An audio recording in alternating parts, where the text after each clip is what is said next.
and honestly, that game was close to perfection when we got to those team fights for Flandre. It was. Wouldn't be surprised if JDG's last ban here is the set. We've already got the Karma, the Ikali, things that have been, again, standardized. I like that EDG are banning away the Nocturne, considering that it actually wasn't the worst for Zoom. It's just something that could provide a lot of misery. First pick, there it is again. Yeah, this time though, we are going to get the Gwen. And I kind of like this adaptation coming through from JDG. I know the Nocturne was banned away, but Gwen has just been an insanely strong pick. Still, though, not having picks like the Viego to be paired with it. Ezreal could be picked up here for Loken, but we've seen that when Thresh is on the board, you're still happy to go towards these, hyper scalers in the bot lane for Viper, and I wouldn't be surprised here if we actually do see the Thresh picked up just as a good support anyway, and then you can always look to identify the carry that you want to pair that with here for EDG in that second rotation. Because he's got such a big pull, and you're talking about Viper, he could really adapt, but hey, let's not look at bottom lane at all. They've just got the Lee Sin, they've got the Diana, things that are powerful within the LPL meta, but more importantly, that have great setup. Look at the all-in that EDG have already created.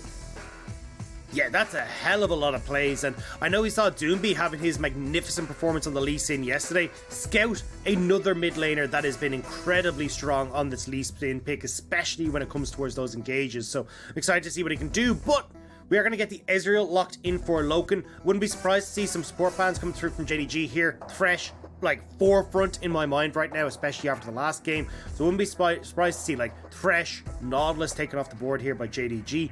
Whereas on EDG side, I think you kind of start to look towards the mid laners that you'd like to see picked away, especially because you got a blind pick. Oh, well, you've already got the Lee Sin here, but certainly things that can do well against them does seem to be the best protocol. Things that might be towards the setup. Someone's brought their iPad. I couldn't actually quite make that out whether that was I think it was JDG or Scout. Yeah, I think it was Scout. Apologizing. Okay. Well, I love, again, today, the fans have been quite ingenious with their signs, apparently the iPad as well. I wonder how you charge it, because obviously you're going to hold it up quite a lot. You probably charge it in the breaks when we're in game. Anyway, moving forward, you talked about mid lane, and Syle's definitely one of them. I think as well, if we're mentioning Yagao, something like the Zoe needs to be thought about by EDG, because the Zoe with the setup with Xin Zhao, we already have a Gwen. It would create a lot of AP, but it would add so much poke to an already Ezreal composition. Yeah, I agree. A lot of poke. It is a difficult matchup though against the Lee Sin, because Lee Sin's able to follow very effectively through the portals, can also hop past the wave and get on top of Zoe, and that's a lot of the times where Zoe struggles, so not going to be seeing it, at least in the ban phase. I think LeBlanc, a strong ban here, just again, you're trying to get rid of these things that can be blind pickable, but we're actually getting a no ban from JDG. And that's an interesting one. Looks like they didn't want to try and ban away a lot of their own picks, but I think taking the Nautilus away, then maybe going towards something like the Leona could have worked out really well for them here, but looks like we are going to be going towards that pick. The poke style coming back in for JDG. I'm just saying though, not the best matchup here against Scout on the Lee Sin. We've seen Scout dominate these matchups before, so we'll have to see if Yagao can have a better time. I just want to say on the no ban, I mean, I can't remember who I was talking to about it, but sometimes players just forget. They look for a champion, they can't find it, they leave it to the last second, and sometimes you miss a ban. Stuff happens. Well, on EDG, they're not missing picks, they're not missing bans, they're definitely not missing the engage this game. They're all inning on dive, lockdown, Leona with Kalista, why not? Okay, so I'm a little bit surprised by this one. The Kalista, in a composition that we've already talked about, has a good amount of range, right? Between the Ezreal and that Zoe. Makes it a little bit more difficult for the Kalista to have those big impacts. But also, you're against the Gwen. Gwen can do so much work against the Kalista because you're relatively short range. You got that Hollowed Mist. You're going to be in range in a lot of situations for the needlework. So I'm not a big fan of the Kalista. I'll be curious to see how Viper actually makes it work in team fights. But to be honest, I'm not a fan of Kalista in general in the current meta. But we'll have to see how this one goes. I think something along the lines of the Varus pick could have worked out pretty well here. Instead, or even something like the Senna instead. But look, here we are, and we're gonna have to see if EDG can make this short range bruiser dive composition work in their favor. And I want to also say that if we get late for EDG, where's the damage going to come from? Dyna has burst, and sure, Dyna doesn't scale horribly, but even if you're not going against hard tanks in JDG, you have Kalista, Lee Sin, Set Diana Leona. Like, if you don't get the ball rolling here, Dagger, it feels like JDG have a very nice way to play this game out calmly and get these poke champions to 2-3 items. They're never going to have a problem. And sure, there's going to be a lot of frontline that they have to deal with, but there's always going to be that armor pen, that magic pen that will get through and provide consistent DPS that EDG might not be able to deal with. Yeah, at least the good news here for EDG is, like, objective control wise, they're in their favor, right? Callista control bot side, starts to move over towards that dragon, and they can start to build them up. So they can try and force JDG to take these fights before they actually end up in a situation where the later game scaling has come online for JDG. But even then, like, the scaling from JDG, isn't even that crazy, right? I mean, Ezreal, he does relatively well later, definitely does better than the Callista, but he still kind of spikes around that 2 to 3 out of mark. You look towards the Zoe as well, Luden's Tempest, Horizon Focus, that's where she's strongest. So you don't have the crazy scaling on JDG's side, apart from someone like Zoom. Yeah, I'll say that if it does get towards the late game, like, look at the Gwen. The Gwen is going to be unmatched, uncontested. And in the LPL, we've used Gwens quite often for team fight pressure. It's always the Sonya's Hourglass second instead of something like the Nash's Tooth. We'll see how Zoom adapts coming into this game as EDG already with the 1-0 start. If you missed the first game, they tore JDG asunder in one of the big team fights in the bottom lane, or at least towards Dragon. You can hear the gyos, unfortunately we can't, but feel that spirit, feel the embodiment here in Shanghai. JDG versus EDG is a matchup we've been waiting for a while, because JDG were 2020 champions, 2020 heroes, you could say as well, but ever since Worlds, been in a bit of a slump, been a bit slow going, and JDG have been, in my eyes, a small disappointment. So EDG show them well in game number 1, and we're going to see if JDG can show them better in this second version. Dagda, where do you want to start? Well, I think the big thing here is I'm already liking JJ's pathing, right? Starting on this top side, we talked about playing down towards the Callista in the bottom lane. And when you've got the Leona here, Leona is a champion that can enable JJ to go for these early ganks. So trying to play down towards that side, look towards those early dragons, I really like this style. Well, up in this blue buff, you'll be able to get both as well. Remember that Diana gets a little bit low in the clear, but this might The Mako's flash. Yeah, that's an early flash. You'll have Hex Flash. Remember, that's not disabled anymore, but good start for JDG's bottom lane that was getting absolutely slaughtered in game 1. Yeah, and we'll give it a little bit more safety. You can see as well, like, you have the Leona that's doing... So this is a bit of a funky one, because Leona used to be considered a fairly good matchup into the Rakan, because you could try and follow him and he tried to dash away. But over time, actually Rakans have learned to deal with that, how to play around it, and they're not just like instantly dashing back. So now Rakan is actually in an okay spot against the Leona in a lot of situations. So definitely not as favored as it once was believed, but I still think just because of the AD carry matchup, you will see a hell of a lot more pressure from Mako in this lane, as you can already see trying to get these early trades off. And they've hit 2 first on the Callista with Halo Blades plus Leona, you already mentioned. Loken and Lumao are going to have to pay respect, so everything changes from here. Another massive wave building. And even though JDG spot out JJ on the return path, it doesn't matter. Knowing that JJ's down here is half the battle. Dealing with anything to do with that bottom lane is the next half. And right now, JJ will keep on clearing. Kanavi's going to hope that he can get an avenue in the top side. But once again, Flandre holding the wave at his turret. Zoom's pushed in. And it looks like a very rinse and repeat game number 2 as to what we saw in the first version. Yeah, and honestly, like, with level 3 being hit across the board, top lane's kind of the only spot Kanavi can go, because Scout, when at least it hits that level 3, just takes on a completely different level, full access to his mobility, and especially against that Zoe, with the ability to, like, threaten a Sonic Wave, threaten a Ward Hop, but maybe threaten a dive. Even on the ward, JJ doesn't care. He's level 4. The TP already burnt out into a corner. Loken driven, bursted down. First blood over to Viper. Mako takes up just the right amount. As TP was cancelled, actually. Lumao jumped back in. Viper takes up. Look, Dagda. No one dies. And you have no TP in the mid lane. Yagao opted for the Ignite, so even though Yagao stopped the TP, he's not able to turn that around. True. And Zoom, he's not in a position to try and follow down a Scout. He's jumping in. Ignite's there, tagged up. No, not by Kanavi, so doesn't even have to burn the flash. And this is exactly the start we wanted from EDG. Oh, he's in! He's dead, but you know that as soon as he was tagged by Kanavi, that dive was happening, so Scout went for the 50-50. Oh, it's so sad. Not quite able to make it happen, but Look, at least something going back in JDG's favor, because 2 kills now towards Viper. Kalista, a champion that can snowball so aggressively. And I love this terror dive from EDG. The juggling of the turret aggro is absolutely insane. The exhaust onto JJ may not have been the best call here. JJ not actually going to have a huge amount of damage in these early stages, more reliant on that passive damage.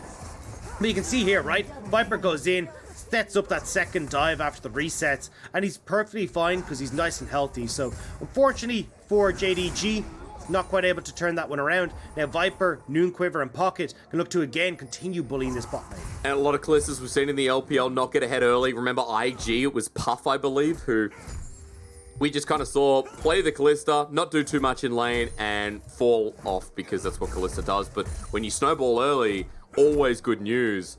I want to give another semblance because it's important to note that JDG getting a kill in the mid lane was nice for Kanavi to stick around. It was a great response with how the game was going after the bottom lane dive, and we do have a semblance of some control here for the Zoe, for Kanavi now. I'm just curious as to how he uses it and if Kanavi can get anything done in the bottom lane.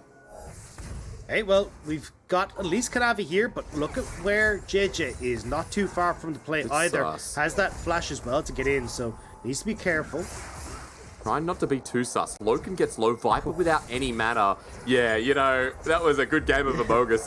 JJ, the dive 2.0 Viper! He doesn't even need the team, that's a solo kill! JJ now with the Pale Cascade, Lumau running away, the dive continues onto Kanavi. Viper's actually a machine. Someone needs to check that this is really him at the community. That's insane how good this guy is. Yeah, you're saying JDG don't want to look sus, but Loken's the imposter the whole time. Gives over the solo kill after taking so much damage. And then with the TP in from Flandre, they get another. That's 4 kills onto Viper right now. And Kalista is taking over on this bottom half of the map. Man, Dagger's at 4-1-T. I mean, it's going on in the mid lane too. Kick back. Flandre's here. He's just been walking up casually. As he flashes in for the face breaker, JJ takes the kill. Showstopper down, and EDG 5-1 in game number 2. A 2k gold lead, Dagda. And bit of disrespect from JDG in the bottom lane, bit of disrespect in the mid lane. EDG love disrespect, they eat it up for dinner.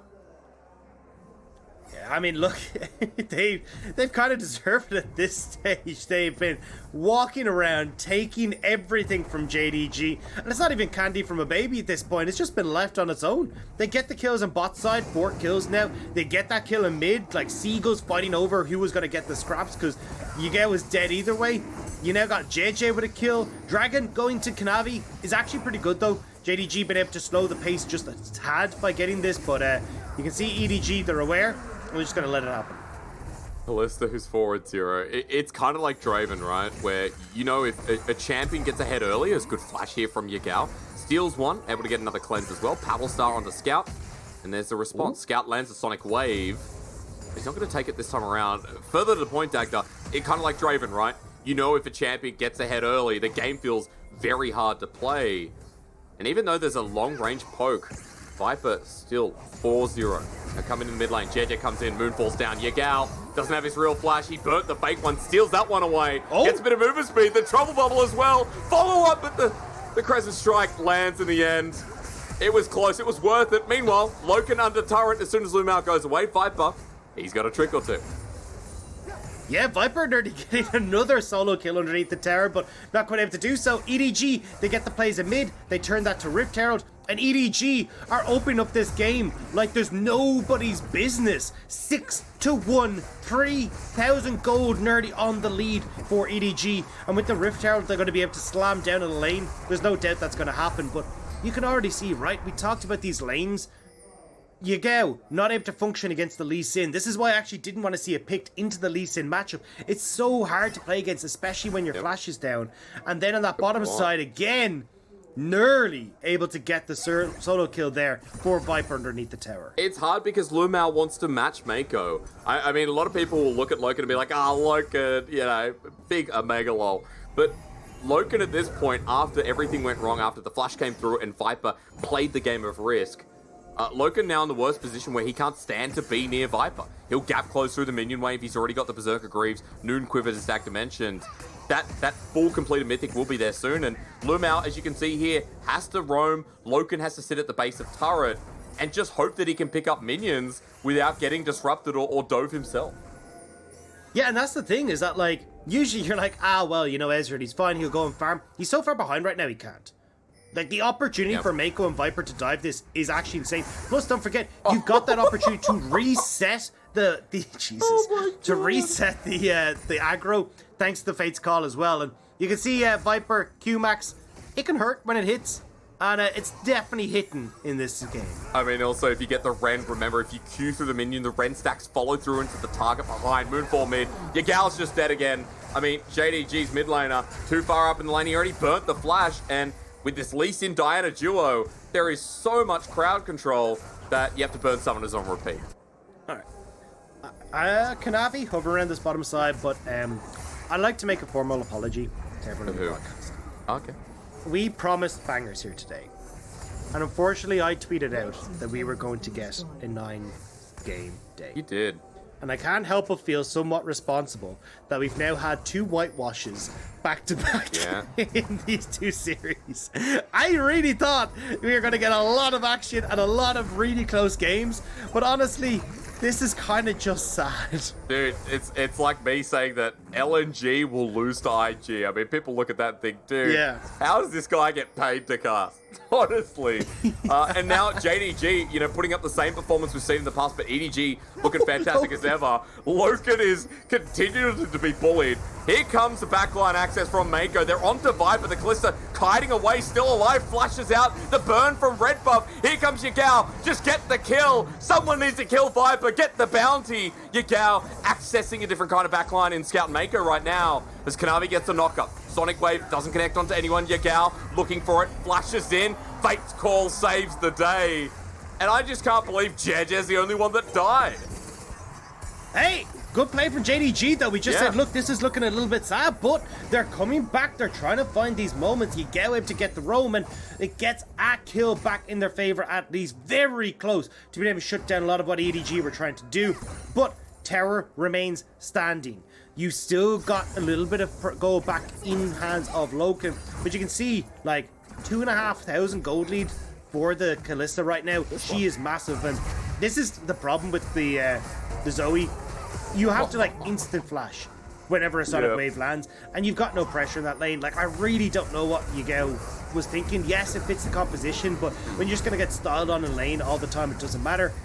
And here Viper, challenging spite, nearly finishes off the low health Kalista, but just a nice job there. Mako gets the CC alongside Scout to keep this Kalista barely safe on the back line. What? Loken altered down, like straight down instead of aiming for Viper. That's kind of interesting. I guess he thought the kill was already done and he wanted to, but that was Mako on the right. So I'm just kind of questioning a game where it has been massive bot diff. You type it in org chat, you do a capital L for lol, and you tell them that this has been bot diff, because in both these games, even without jungle influence, Viper and Mako have been the better bot, hands down. And it is a shame Loken coming back after LPC last match, but still, I mean, JDG's bottom lane continues to be a bit of an issue, even though I was talking about before, don't blame Loken, but at this point, you know, it still hasn't been his best game. A 40 CS down in that bottom lane to speak of. JDG grouping up towards mid, hoping they can find some access in this game number 2 to take it all the way, but almost a 5k gold lead. Now Viper's in the mid lane with his Immortal Shield Bow. I don't know how much he's sitting on Dagda, but he's got 6k in comparison to Loken's 3.7. Sorry, I'm kind of distracted. But what skin is that the Viper's using? Because it looks like the blood love one or child not? of like Zyra and Evelyn. You're a color caster. You don't need to care about skins. Lyric never cares about skins. I always ask him. Yeah, I don't know. So honestly, I don't care.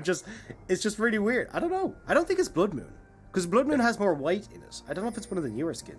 Okay. Maybe it's with a. Does it have a chroma? I don't know. I don't know. It looks like it has a really small hitbox. Like, looks like Kalista's lost like 2 kilograms on it or something as well. So I don't know. It's quite interesting. Someone said Marauder as well. Thank you so much for that. Yeah, buy the skins. EDG at this point, look, the skins aside, we're talking about nonsense because... Marketing, baby, let's go. Because, cheers to the person that whispered me Marauder. I appreciate that. Viper 1v2ing, that's going to happen. But we're just waiting for next Dragon, waiting for, you know, potential next Herald. Anything's available right now. Even if EDG slow down, just remember, because they're so far ahead, it doesn't matter talking about scaling at this point, because EDG control the map and will for the next 20 minutes, and they're looking for picks. They're setting out their squad. Yeah, and I mean, the big thing here is like, oh yeah, well, you know, we talked about the range that you could have on JDG's side. Well, Yagao was well behind completing the first item because he's 0-3. Loken as well is so far behind. Like, the damage that they're able to churn out is pretty negligible at this stage. And it means that when we actually get to these fights, you don't really have enough damage to come through, especially with Flandre. He'll have that Sterix coming underway now. So unless JDG can, by some miracle, like, draw these fights painfully long, where they can continue to hammer away with Mystic Shots and the Paddle Stars, maybe they can find the engagements that they want. But again, like EDG, they're so good at playing the map. They don't just rely on these objectives. And now they're moving topside. They're going to draw JDG here, but Herald's going to get an easy charge. The kill going over to Viper. At least a turret kill. Look at the TP in the backline though. Zoom going to be spotted out in the ward. Viper needs to get away, but Yagal's there. Poke damage over to JJ. This is great for JDG. They have to kill Viper though. Zoom into the backline. He's taken away by Flandre, who's actually zoning him away. JDG still grouped up while Flandre's just dunking him into the dirt. It's not a solo kill, but it looks like it. While the rest of JDG now have to worry about the Goon Squad coming in. Scout Sonic Wave once again forces the flush away. He has his own with the Dragon Rage. He won't get poked down though. Loken missing everything this game. And EDG now running with the rest of them. Scout still had his flash and that dragon kick, so it's kind of waiting for it. But again, JDG try to start this play. EDG put them back in their place, and stylish plays coming through from Flandre on this set. We said we probably weren't going to see it in game number 2. Pretty glad we're getting to see it in game number 2. He's so good. Mid lane tier 2 went down to the middle of that as well.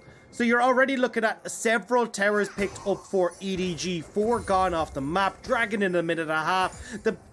Just a ballooning gold lead as well. EDG have full control of this game. I feel really sorry for Loken. I don't know what's going on here. He's had a couple of series like this already in the split.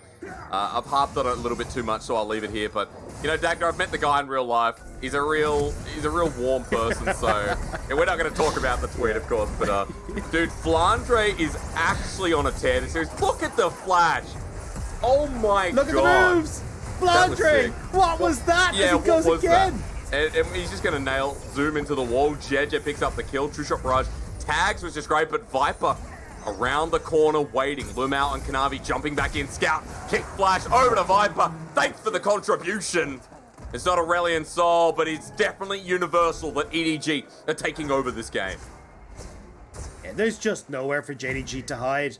Everywhere they go, EDG are sure to follow. And now you got pressure in bot, you got pressure in mid as well. And we talked about, hey, look, you know, late game scaling. I don't think we care anymore. Scout now 1v1 against Kanavi. He's not going to take it though. Knows that against the duelist, steals it anyway. He doesn't care. He steals it away with the Sonic Wave. And meanwhile, bot inner turret goes down. Dotting the I's, crossing the T's. It's a 9k gold lead all of a sudden. 17 minutes in, get another Dragon. Looks way too easy, and JDG, all they can hope for is that this game goes for another 20 minutes stacked, another 15 at the absolute minimum, so that they can get some damage onto Yagao, onto Loken. A pick as well might be nice. JJ flashing away, but into the back line. They've found themselves Viper. They need to kill him, though. He's exhausted down. Kanavi with the Crescent Guard back on top, but the Immortal Shield Bow, he's burning, and Loken finally gets the job done. JJ in there as well. JDG, that's 2 big picks. And of course, the bounty off of Viper and JJ's heads. They just about managed to get it as well. That was nearly a good turnaround, but unfortunately, Flandre not being able to get the showstopper in time.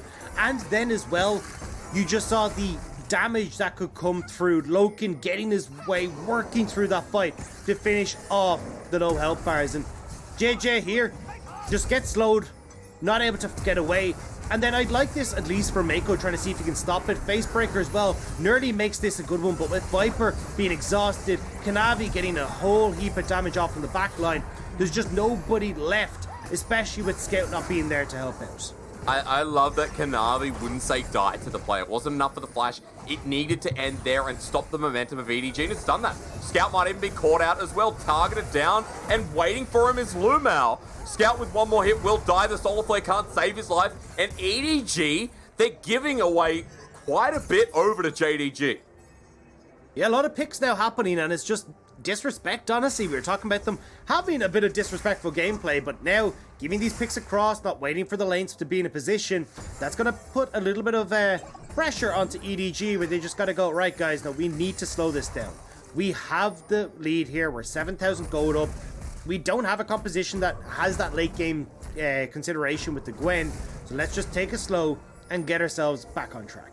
And I want to point out that for EDG, while those picks were quite meaningful to give over, obviously didn't do it on purpose, but if EDG give that over another couple of times, JDG start getting those core items we're talking about, they start getting Gwen in a better position, JDG get the game to go longer.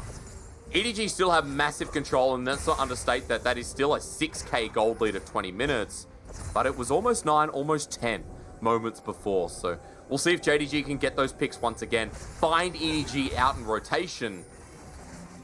And if EDG get caught, then we'll start considering the fact that JDG could be coming back into this game. But for now, we wait for the Dragon, we wait for the potential threat of Baron over the Trouble Bubble.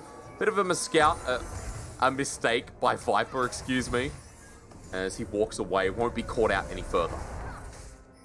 Yeah, you can see though, EDG, they've kind of taken the few picks that JDG have gotten seriously now. Grouped up as 5, they're not given the opportunity for JDG to continue these picks as EDG get full control of top side, knowing the Baron's up, you're going to look for this tower, and as JDG, you got to go the long way round to try and help support this top lane play. See if Kanavi can get on in. JJ out on the rim, Mako, Viper, and Scout grouped up together. Look at where Flandre is. He has teleport, but he's guiding the mid lane wave all the way to its end delivery point. You know, tried to get posted with that one, but I didn't. Flandre moving towards the side brush, just clearing out some vision. Bot lane wave is pushing in as well. EDG have set this up so there's going to be pressure points in multiple areas. But no one from JDG is walking too far forward. I like this. Really learning from the mistakes of this game. They're not overstepping, clearing out vision as a 2-3 man unit at least.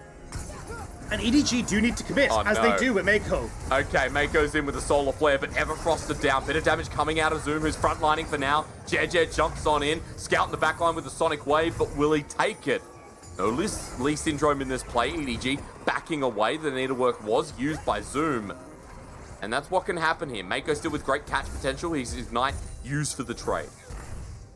If we end up in these situations where EDG aren't committing to this play, it gives the opportunity for Yagao to start to poke, for the Mystic shots from Loken to hit, and that becomes a bit of an issue for EDG. So Mako probably going a bit too ambitious there, but definitely I could understand why he's trying to make this play happen, because they are under pressure, but don't get any picks. They will just reset, coming for the Dragon in 40 seconds, and already you can see Flandre keeping control of River, stopping JDG from actually getting that vision that they'd love to have to contest this Dragon properly. Because if we get an Ocean Soul, I think for EDG, the conversation comes back up again that Viper will be able to survive longer. They will be able to play with the gap close.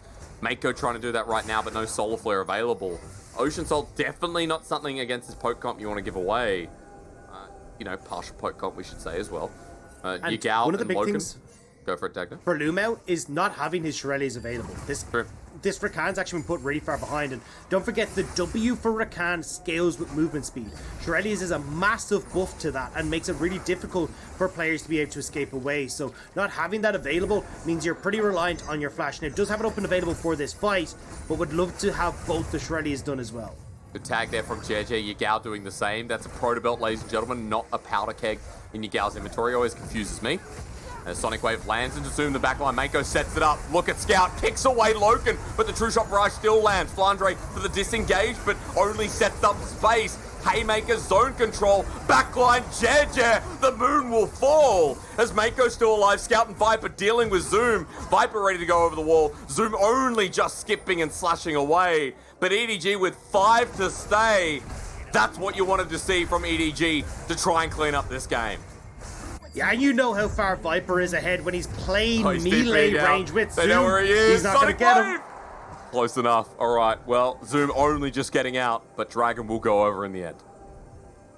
Yeah, and again, Dragon goes their way, the fight goes their way, more gold being input into this EDG side, and now they can start to look towards Baron. But you can watch here, engage from Mako on towards Lumao, you get that great follow-up from Flandre, but I'm watching the left-hand side of this fight, because Scout is doing a great job of keeping Zoom busy, making sure that the needlework isn't able to get onto Viper. The Gwen can do so much work in these against these short range compositions, but you can see that whole time Zoom is being forced away as we get the rest of EDG pushing back JDG on the top side of that fight. I love JJ's ult as well, versus 3. Ends up winning the trade, bursting down a couple of members. Now 6-2 and 7. Note the Zonya's Hourglass that was used there, but we've also got a Morellonomicon. 3 item on JJ, 3 items onto Viper, who's got the Wit's End. Good when you're going up against a Gwen, a Zoe, that are going to be right on top of you. I think it's important to note that Wit's End as well, the attack speed with Quinsus is just going to be unbearable when Viper is in these fights and getting that space. EDG back in control, back in the driver's seat. Baron a very real threat when you have Smite and Callista Rend. EDG going to start it right up.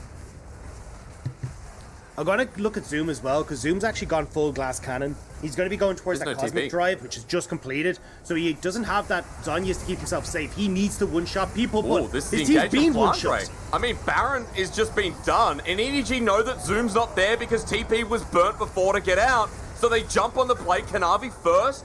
Loken was actually first. It's Kanavi second. Fate's call from Viper in again. Mako ready with the Zenith Blade. And Scout as well, ready to jump back in. Zoom frontlining for now. The facebreaker from Flandre absorbed up with the Haymaker damage. Viper runs forward. And EDG again, no one dies as Scouts dive in the Nexus turrets.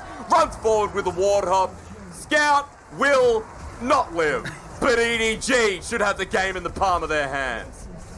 He goes down for a good cause, though, shutting down the last member of JDG. And now EDG, 4 strong, can look to end this game in a clean 2-0. They might not be first here, but 6-0, well on their way to being the dominant team in the LPL. They'll lock in second at the end of week number 3 to put their stamp on summer 2021. And convincing fashion as well. EDG honestly walked over JDG that game. Complete domination game number 1 when it came towards outplaying them across the map, and then we get into game 2 again. Viper dictating the pace of that bottom lane, getting these massive leads that EDG are able to play around, and from that point forward, a couple of picks here and there that went astray, but the team fighting again from EDG was way too strong. It really was, and you said walked over them in that game. It was the series. It was the entire series where EDG never